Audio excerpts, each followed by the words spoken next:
ada Raiders Lighting di situ yang memang saat ini hanya bisa kita tarik dari Australia. Selain itu mereka akan membawa alat-alat sendiri.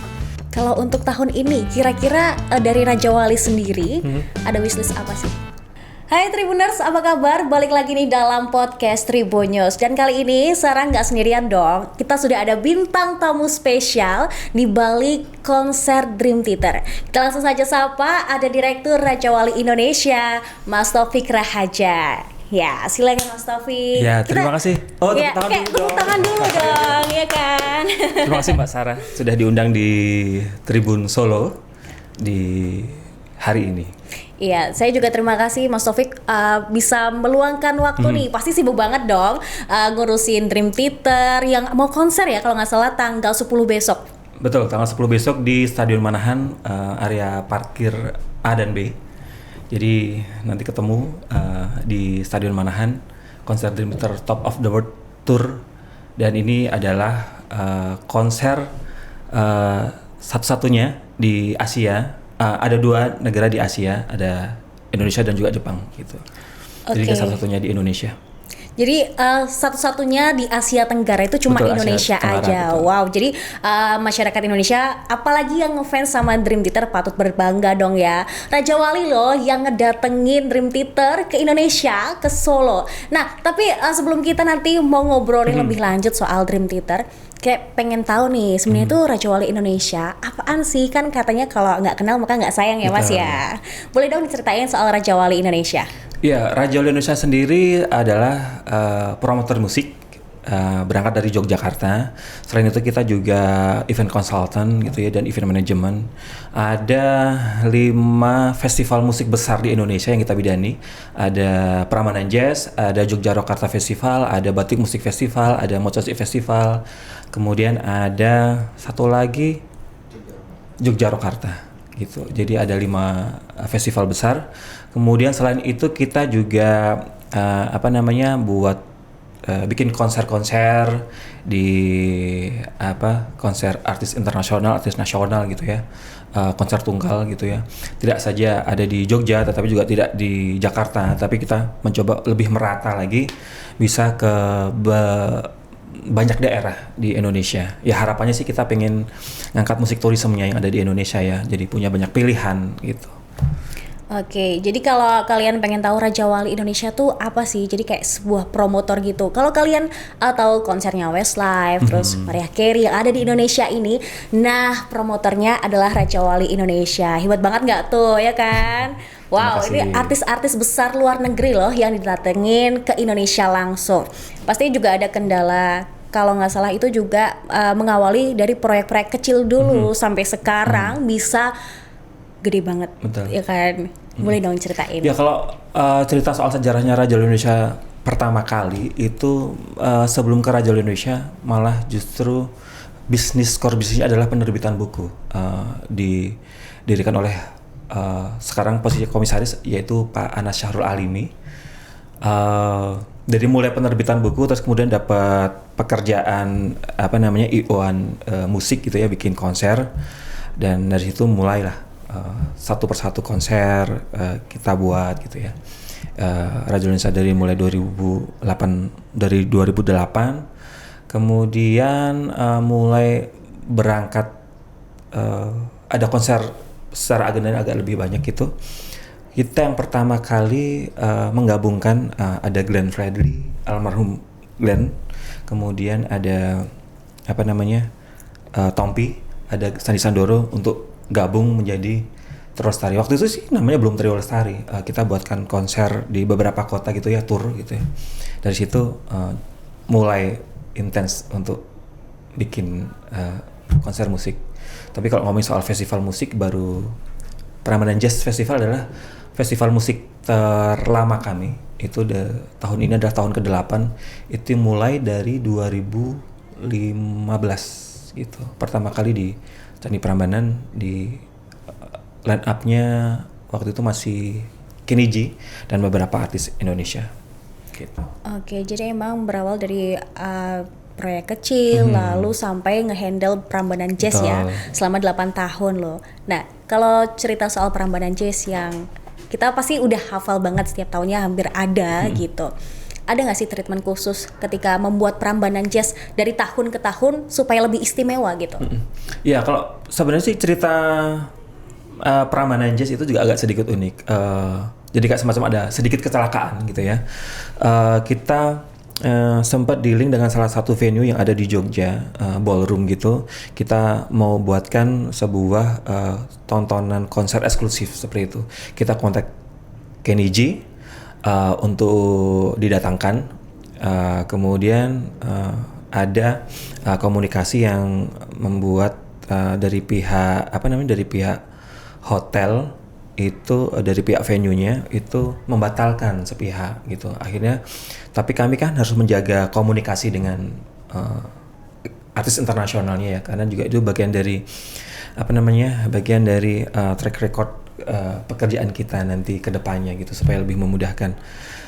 Dari situ kita mencoba untuk mencari alternatif venue yang ada di Jogja, outdoor gitu ya, yang luas gitu, untuk kita pindah Kenny G ini ke venue tersebut. Tetapi ketika ngomongin soal venue-nya, Prambanan adalah salah satu pilihan gitu. Borobudur juga bisa menjadi salah satu pilihan juga kalau ngomongin soal ada di area heritage ya. Kita pengennya kalau bikin sesuatu tuh ada value tambahnya gitu ya. Jadi kita memang sengaja milih venue-nya yang heritage gitu. Dari situ kemudian pengalaman pertama ya masih banyak kelemahan-kelemahan. Kita bicara soal festival musik pertama kali gitu ya, dengan line up yang lebih dari satu gitu ya. Kami memang harus belajar banyak, karena kalau ngomongin soal apalagi dengan komunikasi dengan artis internasional, dan ada beberapa rule, karena perubahan itu kan selalu ada, termasuk perubahan pada saat di hari hanya di tahun 2015 itu, yang seharusnya Kenny G sebagai penutup, tetapi tiba-tiba dia minta lebih maju lagi, jadi secara rundown harus berubah, yang artinya tuh ya kalau ngomong soal secara show management jadi agak sedikit kacau gitu. Karena tapi dari situ ya nilai positifnya di 2015 kita belajar, secara target dari ya cuman 5.000 penonton, yang datang di situ 8.000 orang gitu ya. Kemudian dari tahun ke tahun kita mencoba perbaiki lagi di tahun berikutnya, yang tadinya cuma 1 malam, kemudian ada di 2 hari, kemudian menjadi 3 hari, yang tadinya cuma ada 2 panggung, tiba-tiba terus kemudian kita yang di panggung festival kita tambah jadi 1 panggung lagi, ada 2 panggung festival, kemudian 1 panggung special show gitu. Ya selalu ada selalu ada perbaikan setiap tahunnya, karena kita belajar dari tahun ke tahun ya, mulai dari soal handling artisnya, soal strategi promosinya, kemudian belajar soal show manajemennya, yang timekeeping sebuah festival besar gitu ya, sampai dengan treatment yang terakhir kemarin di 2022 ya, meskipun tampak seperti kita 2 tahun nggak ngapa-ngapain, tidak bekerja secara offline, ada penonton langsung di hadapan kita, itu juga jadi kayak semacam kita harus belajar lagi nih soal proses adaptasi itu ya, dengan ya dibilang cukup sukses kemarin. Itu pertama kali kita bisa buat festival offline lagi di Prambanan Jazz Festival 2022 kemarin yang ke-8.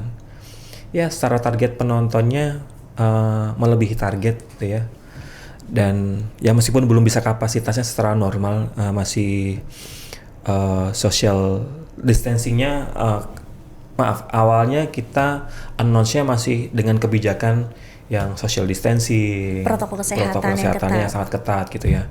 Tapi kan secara perkembangannya kan kita juga melalui banyak bulan untuk melakukan promosi dan macam-macam, dan kebijakan pun juga mulai berubah lagi. Jadi secara strategi promo yang di awal adalah jualan tiketnya dengan kursi, ya mau nggak mau kan kita juga harus konsisten dengan itu, harusnya tetap dengan kursi. Ya sebenarnya sih kalau secara impian cita-cita yang pengennya kalau festival musik ya berbaur gitu ya, standing, berdiri gitu. Karena lebih terasa vibes-nya, lebih seru. Betul, juga kan. Karena juga orang lama tidak ke Prambanan dalam rangka festival musik gitu ya, dan sudah ada bisa konser offline lagi, ya akhirnya sementara itu diredam dulu keinginan itu. Semoga nanti di 2023 sudah bisa normal lagi gitu. Tapi kemarin sudah cukup seru dan target penontonnya juga kita nggak nyangka juga banyak yang datang di sana.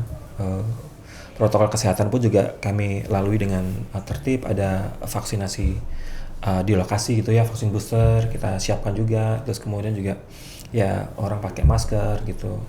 Tapi yang pasti yang selalu tidak pernah ketinggalan pada saat di Prambanan Jazz adalah ya selalu ada pasar kangennya. Jadi ketika orang datang dari luar kota gitu ya, ada jajanan-jajanan yang ada di Prambanan Jazz itu mengobati kangenan.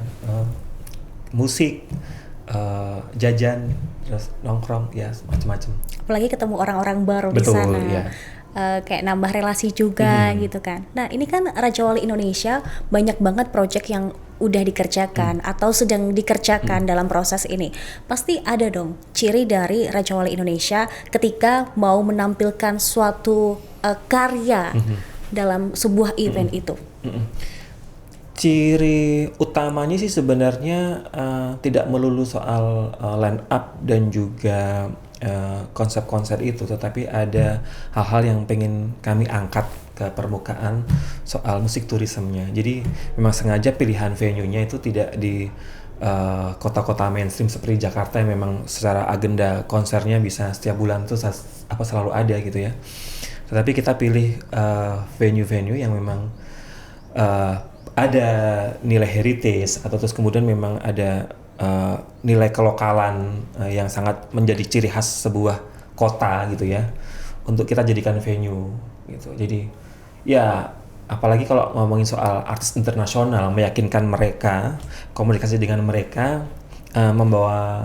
membawa konser mereka ke sebuah kota yang sebelumnya belum pernah ada konser internasional sama sekali, itu cukup cukup effort dalam arti, tetapi juga bukan perkara ya gampang-gampang, susah sih sebenarnya selama sarana prasarananya kamu bisa menyiapkan, kita sebagai promotor bisa menyiapkan, ya mereka pasti ya oke gitu. Ya jarak antara antara bandara ke venue, terus kemudian venue ke hotel gitu-gitu, hotel bintang berapa di sana ready dan sebagainya gitu. Ya kita perlu sampaikan itu ke semuanya, kita sampaikan itu semua ke artis gitu, dan mereka oke, ya tinggal kita atur deposit pemberian dibukanya, log tanggal dan sebagainya gitu, jadwal strategi promosi bagaimana, mau announce kapan gitu, ya sudah rilis gitu. Oke, ini kan Raja Wali Indonesia tadi sempat ngomong soal selain konsep konsernya, tanggalnya, tapi juga menginformasikan tentang bisa dikatakan hal-hal yang rinci tapi nggak bisa dianggap sepele. Akses, deket mana, tapi itu juga nilai plusnya di announce juga kepada para penonton atau fans-fans yang mau nonton ke konser. Jadi kalau misalkan kalian besok itu ada konser Dream Theater, Raja Wali juga sudah menginformasikan cara mengaksesnya ke venue seperti Betul. apa gitu. Jadi kayak mungkin terlihatnya cuma mendatangkan saja, tapi ternyata nggak semudah itu gitu ya. Betul. Jadi kan ya apalagi ketika kita melakukan komunikasi dengan agensi artis internasional ya, hal yang detail itu menjadi pertimbangan mereka, karena ada offering sheet, jadi kayak semacam lembar penawaran ketika kita mau bidding artis internasional seperti itu, pasti ada ada beberapa hal yang mereka pengen tahu. Pernah bekerja sama dengan agensi artis internasional siapa saja, apa nama agensi artisnya, siapa nama kontak personnya disebut di situ. Kemudian juga pernah mengundang artis internasional siapa saja gitu. Ada ya, dulu pas di awal-awal kita mengundang Kenny G, ya agak susah, apalagi terus kemudian venue-nya ada di outdoor. Pertimbangan outdoor itu bagi artis internasional kan bagaimana mengamankan ketika nanti cuacanya tidak mendukung gitu-gitu loh. Jadi soal sebelum perform kan mereka pasti juga akan ada sound check ya, alat-alat mereka kena panas langsung gitu juga bagaimana gitu-gitu. Tapi begitu dari kita pernah melakukan sekali pecah telur mengundang artis internasional di outdoor, berikutnya jadi lebih mudah, dalam arti bukan kita yang menawarkan, justru kadang-kadang ada beberapa artis yang pengen tampil ada di situ sama seperti si itu gitu juga ada gitu. Jadi ya beberapa kali kita sempat melakukan negosiasi dengan artis internasional ketika membawa tur. Secara konsep turnya misal harus ada LED stage di belakang di belakang panggung gitu.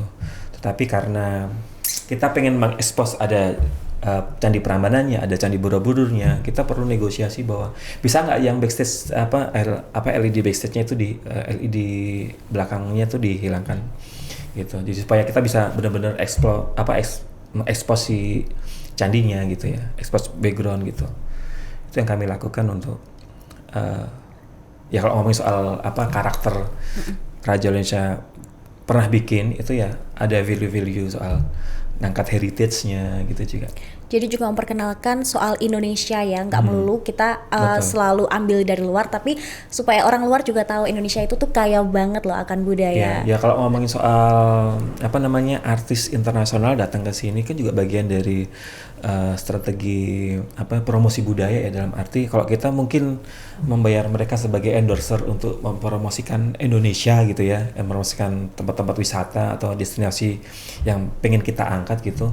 Kalau membayar mereka saja gitu kan jadi cuman sayang. Tapi ketika kita undang sebagai artis tampil show gitu ya di depan sebuah misalkan di Candi Prambanan gitu ya, artinya mereka secara suka rela pasti akan mereka dengan bangga juga posting di sosial media mereka gitu sedang ada di Candi Prambanan. Itu juga bagian dari ya secara gratis kita dapat impact-nya, dapat promosinya gitu ya, yang kita tidak perlu membayar mereka sebagai endorser untuk posting dong ini ya, secara nggak ya, langsung. betul, secara tidak langsung kan mereka pengen banget ya datang ke tempat yang aku juga baru pertama kali di Prambanan, ternyata foto di situ, posting di ininya mereka gitu. Nah oke, tapi yang terbaru ini Raja Wali Indonesia juga akan mendatangkan Dream Theater ya, yang akan konser di tanggal 10 Agustus besok. Tapi ada yang istimewa nih. Kalau biasanya konser band-band besar, apalagi nih band rock asal AS ya, itu ada di ibu kota, Jakarta lah. Cuman ini didatangkan langsung ke Solo, Jawa Tengah yang ada di Indonesia. Nah ini tuh alasannya apa sih? Apa karena di kota kelahirannya Pak Jokowi, sekaligus Pak Jokowi juga seneng banget kan soal band-band rock gini?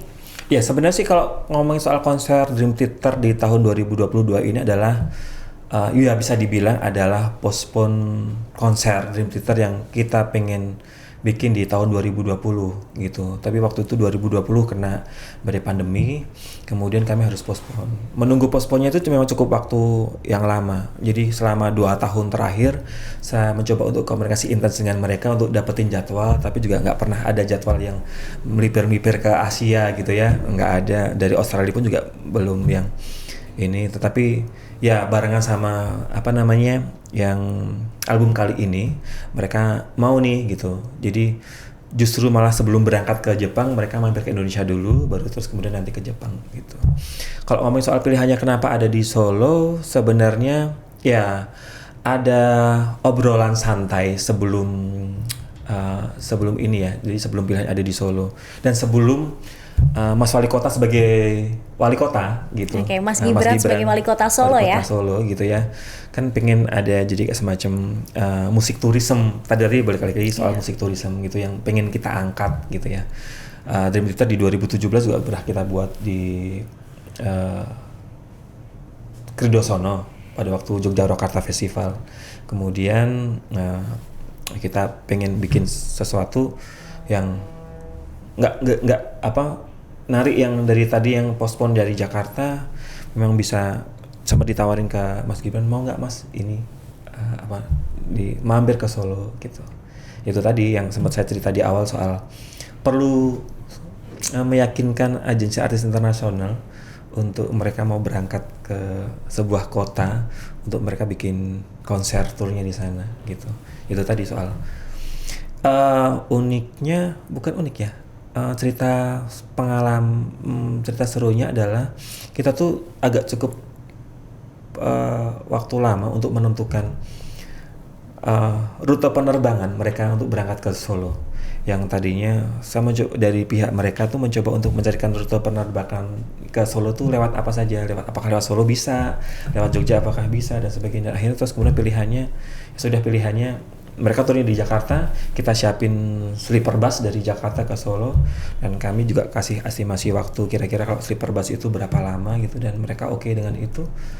Ya sudah, akhirnya confirm mau tampil. Ya kita dapatnya tanggal, kenapa juga nggak di weekend, kenapa bikin konsernya di tengah weekdays gitu ya, karena daripada tidak sama sekali juga. Dan akhirnya terus kemudian ya sudah, ini kan kami menjawab fansnya Dream Theater yang sudah nunggu lama 2 tahun, yang mereka sabar tidak melakukan refund tiket mereka, dan mereka juga bisa nonton lagi di konser 2022 ini. Nah oke, jadi kan ini kali kedua Raja Wali Indonesia mendatangkan Dream Theater ya. Kalau dulu di tahun 2017, apa nih bedanya Mas di tahun 2017 dan juga di tahun ini gitu? 2017 bedanya, kalau bedanya di 2017 sebenarnya Dream Theater sebagai headliner di Festival Yogyakarta ya, gitu. Cuman kalau yang ini adalah konser tunggalnya Dream Theater, bagian dari tour albumnya yang terakhir gitu. Yang bedanya lagi di 2017 mungkin akan banyak sekali dramanya, karena sebenarnya sih kalau ngomongin soal cerita 2017 Dream Theater itu adalah cerita, iya, buat kami yang bekerja di Raja Wali Indonesia itu jadi bagian dari cerita seru, pengalaman seru gitu ya. Karena awalnya itu Dream Theater kita mau set festivalnya itu ada di Candi Prambanan. Cuman karena ya kalau kita ngomongin soal Candi Prambanan gitu ya, pasti ada banyak bagian-bagian yang memang merasa memiliki, dan apalagi kalau ngomongin soal konser rock di Candi gitu kan, pasti ya pro dan kontranya akan pasti selalu ada gitu. Daripada terus kemudian pro dan kontranya berlarut-larut dan terlalu lama gitu ya. Dan apalagi ini juga sudah sempat viral waktu itu di sosial media. Pilihan terbaik adalah ya sudah, kita memindah di H-2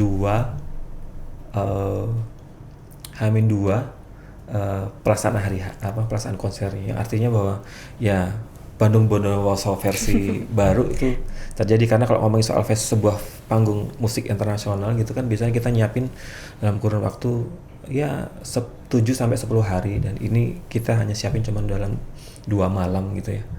Ya itu pekerjaan yang luar biasa. Jadi dramanya tuh drama-drama yang memang kadang-kadang komunikasi kita dengan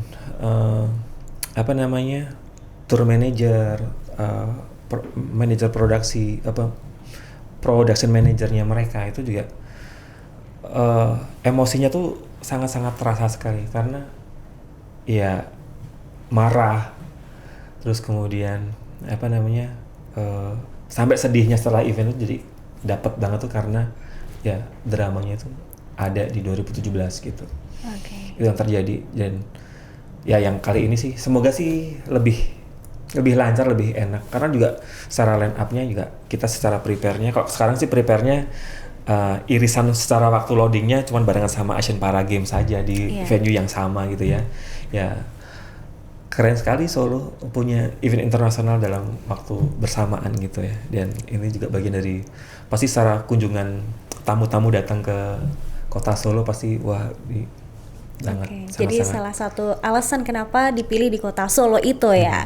Dan ini emang kalau tadi lihat di drama di tahun 2017 ada rasa marah, terus sedih, tapi sebagai pekerja di Raja Wali Indonesia tetap harus profesional dong. Profesional. Jadi segala hal yang namanya, kan kalau ngomongin soal artis internasional kan pasti ada riders yang harus kami penuhi. Betul. Dan selama riders itu bisa kami penuhi dan mereka bisa perform secara maksimal gitu ya, itu adalah apresiasi yang luar biasa buat ya dari sisi artisnya juga, iya dari sisi kami sebagai promotor juga. Puncak kebanggaannya ada di situ gitu ya, kita bisa memberikan sajian yang sangat berkesan, meninggalkan kesan yang sangat baik, dan mereka pun juga ya ada hal-hal yang memang bisa, meskipun melalui drama itu, tetapi ketika respon penontonnya bagus, crowd-nya banyak. Terus kemudian mereka juga sempat melakukan apa namanya ya, waktu itu mengkomposisi ulang gundul-gundul pacul yang ditampilkan di salah satu setlistnya mereka gitu ya. Ya itu juga kejutan yang luar biasa bagi kita ya sebagai orang Indonesia, dan mereka ternyata mengulik sejauh itu juga ternyata tentang Indonesia untuk gitu. tentang Indonesia supaya merasa lebih dekat dengan fans yang ada di Indonesia gitu. Itu cara mereka ya. Nggak tahu nanti kalau pas di Solo mereka bikin kejutan apa lagi, ya kita tunggu gitu. Kita tunggu ya di tanggal 10 besok 10. akan ada kejutan apa nih dari Dream Theaters. Karena tadi sempat spill juga ini konser 2 tahun tertunda gara-gara pandemi. Ya kan. Lalu ketika akhirnya ditentukan tanggal Dream Theater untuk konser di Solo Indonesia di tanggal 10 besok, gimana respon para ya mungkin yang sudah beli tiket, yang sampai nggak refund juga, antusiasmenya seperti apa sih? Antusiasme sih tentu saja mereka sangat senang sekali ya. Ya meskipun secara waktu ada beberapa yang memang memilih untuk tetap mempertahankan tiket mereka, tetapi juga ada yang memilih untuk refund karena mungkin secara jadwal juga tidak bisa punya kesempatan gitu. Respon mereka positif, mereka sangat senang sekali, dan akhirnya setelah menunggu 2 tahun yang jadi kayak semacam harap-harap cemas jadi atau enggaknya, kalau enggak nanti bagaimana kejelasannya gitu. Dan ketika sudah muncul tanggalnya pasti 10 Agustus itu ya kabar gembira buat semuanya, kabar gembira juga buat kami juga. Akhirnya terus kemudian ya sudah, yang daripada komunikasi yang sangat lama di email yang sudah sampai beberapa subjek di email itu, ya akhirnya sekarang tinggal ngobrolin soal lebih ke teknis koordinasi dengan mereka ya, lebih ke ngomongin soal makan lunchnya nanti apa, dinernya apa, terus nanti produksinya nanti detailnya bagaimana, seperti itu sih. Ngomongin soal makanan di Solo itu kan kulinernya banyak banget. Dream Theater sendiri tuh para personilnya sempat kepo nggak sih soal Solo tuh kayak gimana sih, atau kulinernya tuh apa aja selain mereka fokus pada konser nanti? Iya, seperti biasanya mereka meminta kita sebagai promotor untuk memberikan rekomendasi apa sih yang kalian suggest pada saat nanti kami sudah berada di Solo gitu ya. Jadi ada menu-menu ya, ada beberapa kami buat set-set menu gitu untuk mereka jadikan pilihan gitu. Dan kita juga masukkan gitu local cuisine-nya yang ada di Solo ya, pasti gitu ke mereka gitu. Tinggal nanti mereka milih, begitu mereka datang, nanti set memilih lunch-nya akan ini dan sebagainya gitu sampai dengan hari terakhir. Bahkan di hari terakhir mereka juga after party ya mereka menyebutnya gitu ya, setelah mereka benar-benar selesai perform gitu harus disiapkan, mereka nanti akan memilih kuliner-kuliner yang ada di sekitar, restoran sekitar atau kuliner sekitar itu apa. Nah ini dari tim kita yang akan membelanjakan itu dan kemudian sudah siap ready di belakang panggung. Jadi begitu mereka selesai tampil, mereka akan ada di backstage menikmati itu dan kembali lagi di besoknya ke Jakarta. Oke, aku penasaran banget nih. Mungkin bisa di-spill salah satu kali ya menu yang direkomendasikan gitu kepada para personilnya. Kemarin yang sempat kita ada Indonesian menu ya, ada Indonesian menu. Kemudian ada menu-menu Solo juga gitu. Tentu saja ada timlonya gitu loh. Kemudian kemarin ada banyak sih kemarin yang kita sempat kirimkan ke mereka supaya mereka memilih. Kita juga minta rekomendasi dari beberapa orang yang ada di Solo ya untuk kita buatkan gitu, untuk kita kirimkan ke mereka dan mereka akan memilih. Ya itu lokal cuisine, snack dan sebagainya nanti kita juga minta. Kalau snack sih biasanya nanti akan kita siapin di backstage ya. Ngomongin soal persiapan kan butuh waktu, tidak cuma panjang pada banget saat gitu ya. Panjang banget. Ya mereka kan sampai di sini tanggal 8, 9 H-1 soundcheck dan sebagainya. Hari hanya tanggal 10, tanggal 11 udah balik lagi ke Jakarta untuk penerbangan ke Jepang. Oke, kalau untuk sound sendiri, katanya nih mereka langsung mendatangkan alat-alat soundnya itu tuh dari Amerika Serikat. Mereka nggak mau atau lebih memilih alat-alat mereka sendiri gitu loh, daripada yang ada di Indonesia. Betul nggak sih Mas? Kalau sound sih sebenarnya kita ada riders yang memang harus kita penuhi. Jadi kayak lighting sound system, technical ridersnya mereka yang harus kita siapin. Tetapi selain itu mereka akan membawa alat-alat sendiri.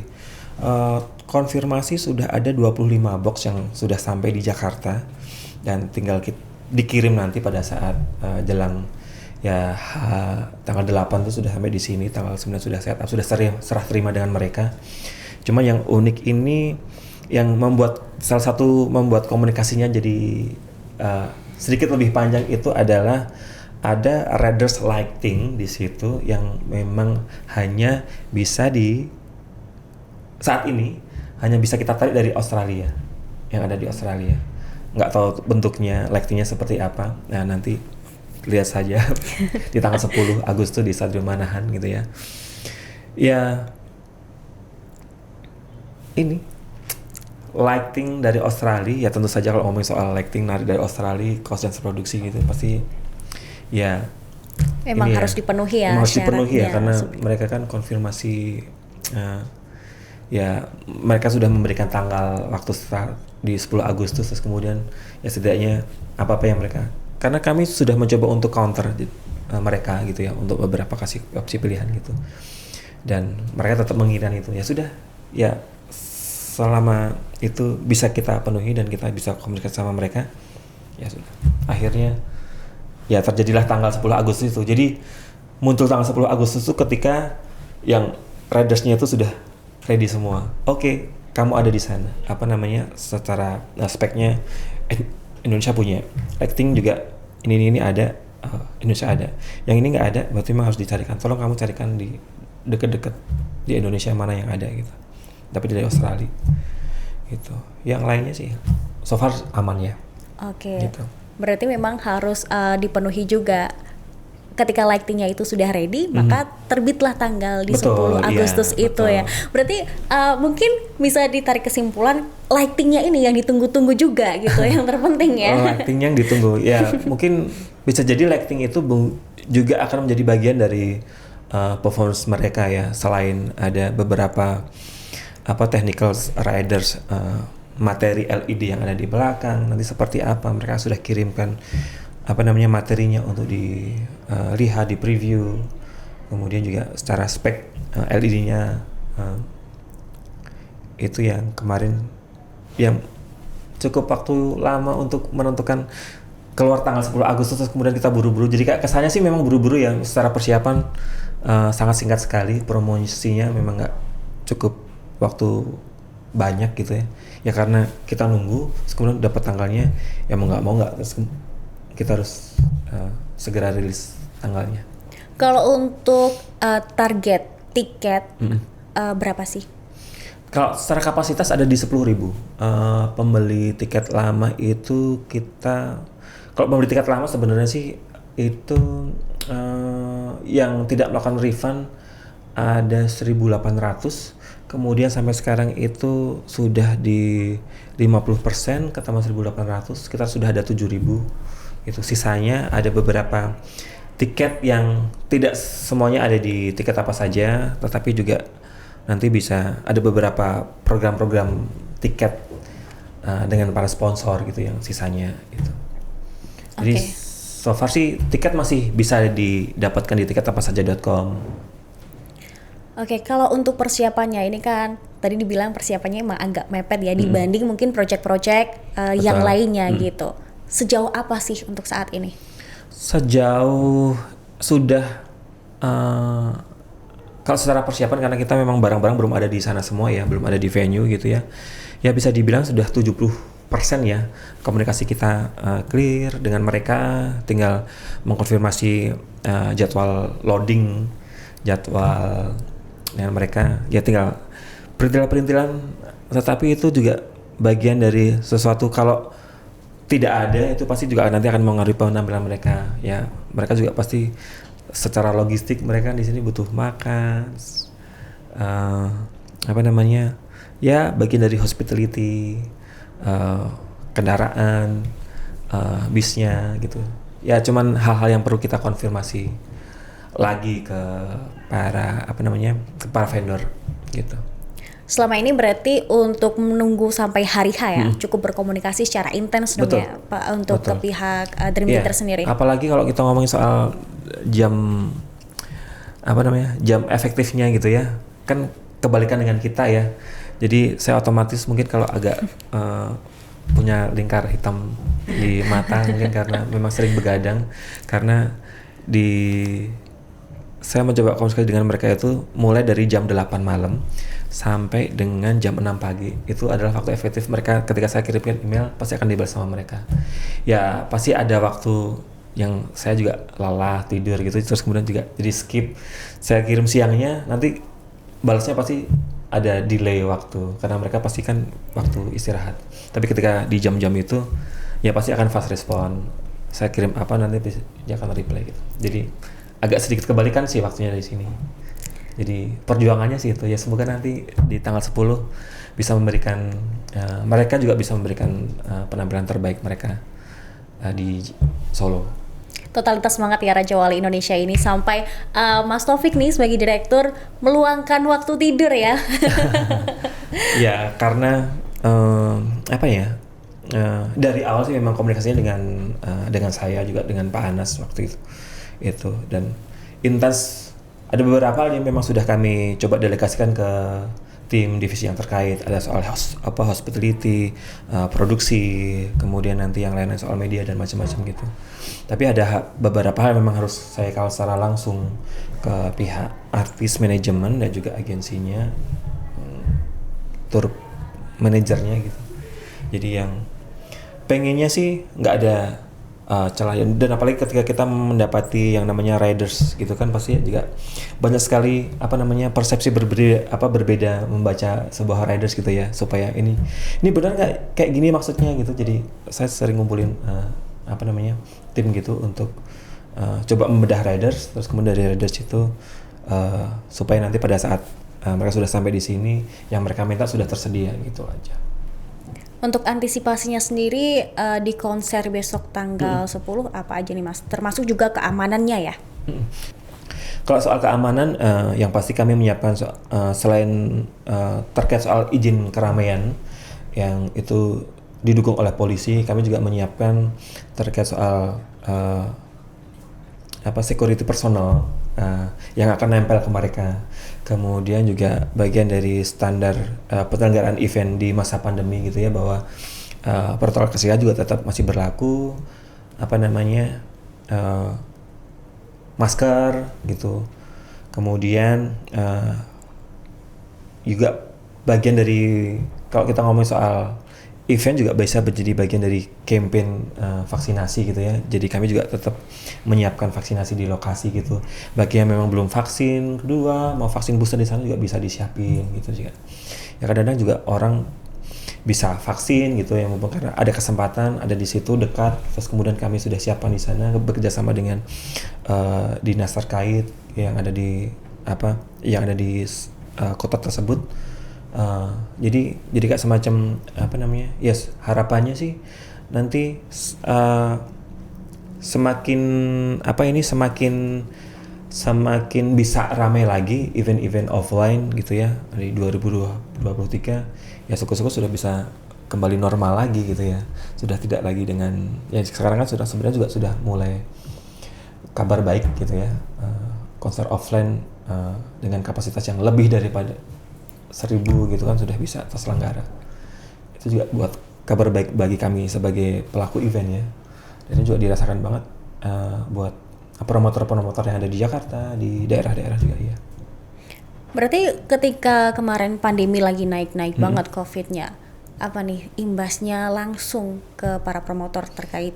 Imbas psikologis, materi. Karena nggak bisa ngapa-ngapain, nggak bisa cari duit gitu. Nah itu yang utama ya. Psikologis itu dalam arti istilahnya orang yang akhirnya bisa tetap setia, berjuang bersama untuk tetap bekerja tetap di event gitu kan akhirnya. Tapi ada beberapa juga yang akhirnya memutuskan untuk banting setir, pilih pekerjaan yang lain gitu. Ya saya cukup apresiasi buat tim yang memang secara konsisten kita berjuang tuh dalam arti karena setelah proses 2 tahun pun juga kita mencoba untuk bikin sesuatu, tetapi karena dengan adanya regulasi yang baru gitu, akhirnya terus kemudian belum bisa, kita coba mundurin lagi, belum bisa, kita coba. Jadi itu juga bagian dari perjuangan yang sangat panjang, dan akhirnya begitu sampai ada forum komunikasi Asosiasi Promotor Musik Indonesia, kemudian ada pekerja event gitu yang mencoba untuk merumuskan bagaimana supaya event offline bisa tetap terselenggara dengan syarat-syarat yang kemudian itu bisa jadi semacam buku panduan yang disusun oleh Kemenparekraf gitu, yang diturunkan untuk ke beberapa sub-sub bisnis lainnya gitu ya. Itu juga bagian dari perjuangan tim di balik layar, promotor musik, event organizer, dan lain-lain gitu. Terus kemudian merumuskan sebuah panduan yang itu bisa dipakai untuk penyelenggaraan sebuah event gitu ya. Jadi standar event sekarang yang bisa diberikan rekomendasi untuk terselenggara yang memenuhi syarat-syarat yang sesuai dengan panduan itu gitu. Ya itu juga bagian dari perjuangan teman-teman gitu. Ada ritual khusus nggak sih, kayak semacam kebiasaan ketika Raja Wali Indonesia ini tuh mau mendatangkan artis-artis dari luar gitu? Ritual khususnya adalah berdoa bersama, pengajian di kantor. Artis internasional ya, nggak ada ritual khusus sih sebenarnya. Ya artis internasional bisa diundang itu ya berdasarkan karena cocok sama harganya, cocok sama jadwalnya mereka untuk tur di Indonesia atau di Asia, setidaknya. Kalau tur dunia terus kemudian ngambil dari Eropa tentu saja sangat mahal, itu artinya secara cost-nya kan pasti akan sangat tinggi. Tetapi kalau bisa narik mereka pada saat ada di Asia gitu ya, secara cost-nya masih bisa di-sharing sama negara lain gitu. Itu juga salah satu pilihan, bisa tidaknya dan mau atau tidaknya promotor untuk mengundang artis internasional ke Indonesia. Kemudian selain itu tadi ya syarat-syarat soal harus punya record yang sangat panjang untuk lebih mudah mendatangkan artis nasional ke Indonesia.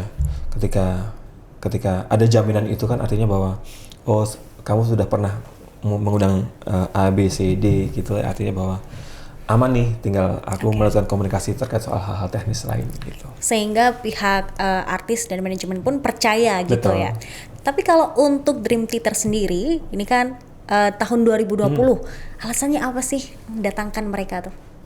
2020 alasannya karena ya sebenarnya sih ada jadwal turnya mereka gitu, ada di beberapa negara waktu itu. Di 2020 jadwal turnya di Asia lebih banyak daripada yang sekarang. Sekarang kan cuman kalau di Asia Tenggara cuman Indonesia aja, di Asia ada Jepang di situ. Waktu itu ya secara komunikasi kan kita 2017 sudah pernah mengundang mereka, selalu ada kesempatan untuk mereka pada saat ada jadwal tur pasti akan menawarkan ke kami ya, ke promotor gitu ya, mau nggak nih bisa kamu tarik juga ketika kamu punya tanggal nggak gitu. Itu juga bisa jadi berlaku juga ketika kita pengen pun juga bisa berlaku. Ada jadwal ke ke Asia nggak gitu, supaya bisa kita tarik ke Indonesia gitu ya. 2017 ke 2020 jeda waktu cukup lama ya, 3 tahun gitu. Dikasih lagi ya secara fans pasti akan senang-senang aja gitu. Dan apalagi 2022 ini kalau ngomong dari rentang 2017 kan waktu yang sangat lama gitu, 5 tahun. Iya, 5 tahun. Ya, tidak tampil di Indonesia, dikasih tontonan ya harusnya ya kalau memang fans garis kerasnya Dream Theater ya harus nonton besok di tanggal 10 Agustus. Oke, jadi buat kalian nih Tribuners yang ngefans banget sama Dream Theater, soal karya-karya mereka wajib banget nonton. Karena tiketnya masih tersedia ya sampai sekarang ya? Masih tersedia. Tapi jangan sampai nanti pada saat di hari H juga masih tersedia. Semoga, tapi secara harga tiketnya pasti akan menyesuaikan di hari H, on the spot harga tiketnya. Sekarang masih tiket reguler gitu, jadi 750 dan juga 1 juta di luar pajak daerah, pajak pendapatan daerah dan juga admin fee. Ini berarti ada rencana dong kalau misalkan nih para netizen atau orang-orang Indonesia yang pengen banget mendatangkan artis nih dari luar, bisa mengabulkan nggak kira-kira? Wishlist ya? Ya. Ya wishlist tuh ada wishlist yang memang kita menyesuaikan marketnya gitu ya. Nanti silahkan mungkin di follow Raja Wali Indonesia Instagramnya, di situ kasih aja komentar-komentar apa gitu ya, pengen datengin atau DM gitu. Di situ kadang-kadang juga jadi bagian dari pertimbangan kami memilih artis Indonesia, artis internasional untuk datang ke Indonesia. Kemudian ya kami sendiri juga punya wishlist, pengen datengin siapa, itu juga punya banyak wishlist yang pengen kita undang ke Indonesia gitu ya. Kalau untuk tahun ini, kira-kira dari Raja Wali sendiri ada wishlist apa sih untuk mendatangkan tamu ya? Boleh dong ya kan, dibocorin sedikit gitu. Yang sudah pasti, yang sudah confirm adalah Westlife. Kalau artis internasional, kalau belum confirm kami nggak berani announce gitu, karena kan ada tanggung jawab yang harus kami jaga dengan mereka gitu ya. Tapi ada beberapa yang sedang tahap komunikasi gitu ya. Tahun depan juga kita sudah ada agenda juga gitu di festival-festival kita. Semoga festivalnya sudah mulai jalan, tidak cuma Prambanan. Tahun kemarin Prambanan Jazz, tahun ini ada Prambanan Jazz juga Yogyakarta, teman Yogyakarta, Prambanan Jazz dan juga Yogyakarta, artis Indonesia semua. Semoga tahun depan kita sudah punya artis internasional untuk didatangin. Yang tahun ini artis internasionalnya itu tadi ya Westlife. Yang lain nanti masih nunggu. Oke, kita tunggu nih. Apalagi kejutan update-nya dari Raja Wali Indonesia. Karena artis-artisnya siapa sih yang nggak tahu gitu track recordnya ya kan. Nah, untuk harapan di konser besok Agustus apa nih? Harapannya besok di konser Agustus, ya saya tahu tanggalnya Big Days, tapi semoga yang datang besok di Stadion Manahan itu tiketnya sold out pastinya ya. Harapannya setiap promotor yang pengen bikin konser gitu ya, dengan tiketnya sold out pasti nanti kita akan jadi kayak sedikit candu bagi kami sebagai promotor musik untuk ya next. Oke nih Solo salah satu alternatif venue untuk konser internasional kita bisa bawa ke Solo gitu ya. Ya, jadi jangan lupa beli tiketnya. Oke, jangan lupa beli tiketnya ya buat kalian penggemar Dream Theater, karena nggak boleh banget ya untuk dilewatkan. Betul, karena kita nggak tahu ya setelah di 2022 mereka bisa ke Indonesia lagi kapan. Kadang juga ya 2 tahun kemarin juga posisinya juga menunggu yang cukup lama gitu ya. Setelah ini ya kita belum tahu. Mumpung ada kesempatan Dream Theater ke Indonesia lagi, jadi jangan lewatkan kesempatan ini. Nah, ini terakhir banget. Ini kan Presiden Jokowi itu penggemar band rock ya. Kira-kira apakah emang ada rencana, sudah direncanakan Pak Presiden tuh bakalan ikut nonton langsung ke Stadion Manahan besok, atau mungkin ada jajaran di kabinet atau pemerintahan yang bakal jadi tamu di sana? Kalau secara konfirmasi langsung dengan kami, ya bisa jadi akan ada dalam arti ya kita nggak tahu ya, karena banyak sekali yang sudah memesan tiket Dream Theater besok gitu mengatasnamakan gitu ya, tapi tidak secara langsung yang mereka akan datang di lokasi besok, karena ada beberapa kalau pejabat-pejabat mereka akan datang tidak melakukan konfirmasi dan tiba-tiba mereka akan datang di sebuah konser besok di tanggal 10 itu juga, karena kayak ya ini kita bisa melihat mereka mungkin juga tidak sebagai RI1 tapi juga sebagai seorang yang fans garis kerasnya Dream Theater gitu, pengen nonton gitu ya. Ini ada kesempatan buat bisa datang gitu ya, apapun profesinya gitu ya. Ya karena juga tidak ada treatment khusus, karena kami juga tidak menyiapkan yang ada namanya seat VIP ada di sana. Yang ada cuma festival A dan juga festival B. Pun ketika Bapak Jokowi hadir gitu nanti ya mereka pasti akan membaur dengan penonton festival yang lain, festival A tentu saja pasti gitu. Kalau beliau hadir gitu ya. Tapi secara konfirmasi sampai sekarang kemarin sih sudah sempat ada beberapa pejabat-pejabat gitu yang melakukan pembelian tiket melalui ajudan mereka gitu ya. Berapa banyak tiketnya gitu, ada 10, beli 20, beli 30, 40 gitu. Sudah. Oke, jadi kita tunggu nih apakah jadi, Bapak ya. Jokowi akan hadir menonton langsung konser Dream Theater ya kan? Kita nggak tahu, kita tunggu nggak aja. tahu, bisa jadi nanti Mas Wali Kota langsung ini ya anak meminta, loh Pak, kamu Ya, sebagai boleh. fans Dream Theater gitu kan, terus kemudian bisa ini. Karena Mas Gibran kan kemarin udah welcome banget ya konser diadakan di Solo, Jawa Tengah ini. Betul. Ya kayak kemarin berita terakhir yang kemarin juga sempat viral gitu ya. Ya kalau Pak Jokowi ya postingan yang diposting sama Mas Gibran gitu ya. Ya kalau Pak Jokowi nonton ya harus beli tiket gitu ya. Ya artinya memang ada beberapa kemarin sempat konfirmasi ke kami ada pembelian tiket itu entah itu dari jajaran kabinet atau jadi jajaran di kepala daerah yang akan datang ke Solo untuk nonton Dream Theater ya sangat memungkinkan untuk bisa hadir gitu. Tapi kita tunggu saja ya itu, tapi tidak ada secara treatment khusus dari kami dari pihak kami promotor untuk menyiapkan, tetapi ya ketika mereka datang ya akan sebagai penonton sama seperti yang lain berbau dengan festival gitu, dengan festival. Oke, jadi itu tadi ya soal seluk-beluk Raja Wali Indonesia dan juga kita spill dikit soal dibalik konser Dream Theater besok tanggal 10 Agustus ya di Stadion Manahan gitu. Jadi buat kalian jangan sampai ketinggalan konser ini. Kalian kalau misalkan pengen tahu informasi terbaru lainnya soal konser Dream Theater itu bisa ke Instagramnya Raja Wali Indonesia ya. Betul, @Rajawali Indonesia. Itu jadi update-nya di sana. Ya, secara update agendanya seluruh event Raja Wali Indonesia di sana. Kecuali yang festival nanti ada akun festival sendiri. Oke, baik, terima kasih Mas Taufik untuk Terima kasih Mbak Sarah, waktunya bisa tim bincang-bincang dari di Tribun News Tribun hari ini. News. Oke, semoga lancar terus ya untuk proyek-proyek di Raja Wali Indonesia, termasuk yang terpenting yang terdekat ini proyek Dream Theater gitu. Amin. Terima kasih Mas Taufik. Terima kasih Mbak Sarah. Terima kasih sudah nonton. Jangan lupa like, subscribe, dan share ya.